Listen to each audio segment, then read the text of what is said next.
My husband keeps a jar of his fluid in the kitchen, so I threw the forbidden jar and confronted him about it.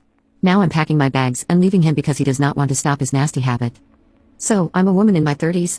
Yesterday, our garbage disposal stopped working, and I was trying to see why. I was looking around under the sink. I moved stuff out to get in there to look around more easily. In the very back, tucked away, was a mason jar that I thought was just over halfway full of kitchen grease. But then I realized it wasn't grease. I thought it looked like semen. I made the mistake of opening it, and by the smell, I knew that it was definitely semen. I couldn't believe what I was seeing.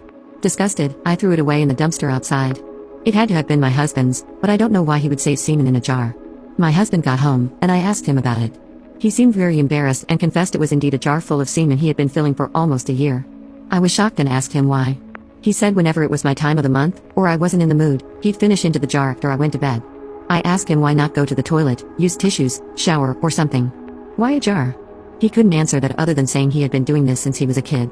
I told him I wanted him to stop using a jar because it's disgusting. He told me he didn't want to and asked where the forbidden jar was. I told him I threw it away, and he became upset. He said it took him a long time to fill the jar that much, and now he had to start over. We argued about him using a jar to store his semen. I still don't understand why he wants to fill a jar.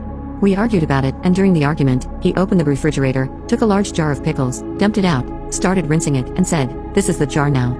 Before I knew it, I was literally screaming at my husband about finishing in jars. I told him he could either release in me or the jar, but not both. He clutched the jar and stormed off to the bathroom. I was speechless. I sat down and started watching TV, trying to take my mind off it. When he came out, he joined me and tried to patch things up. I asked him where he hid the jar, and he wouldn't tell me. He told me we should just forget about the fight. He apologized to me and told me he'd make sure I didn't have to see the jar if I didn't want to. I wanted us to stop fighting, so I agreed, and we didn't speak about it for the rest of the night. He fell asleep early, but I laid in bed for over an hour thinking about the jar. I don't understand why he's so intent on doing something so disgusting, and I'm still angry about it. Update 1. My husband got home, and we sat down and talked. After a lot of crying, I got him to come clean with me about why he finishes in a jar and why it's in the kitchen. He gets very excited when I eat his fluid, and he makes pancakes every weekend for breakfast. He mixes the fluid into the pancake batter and gets off on me eating it without my knowledge or consent. He has been doing this regularly for our entire marriage and has mixed this in other things I've eaten and drank. I have swallowed his fluid before, but this is different because he did this without my knowledge. I honestly couldn't yell at him or even say anything. I felt numb. I just got up and started throwing my stuff in a bag while he tried to talk me down and stop me. I left with some bare essentials, told him I needed space and would reach out to him when I was ready to talk. I'm taking some time off work and heading to a friend's house for a few days.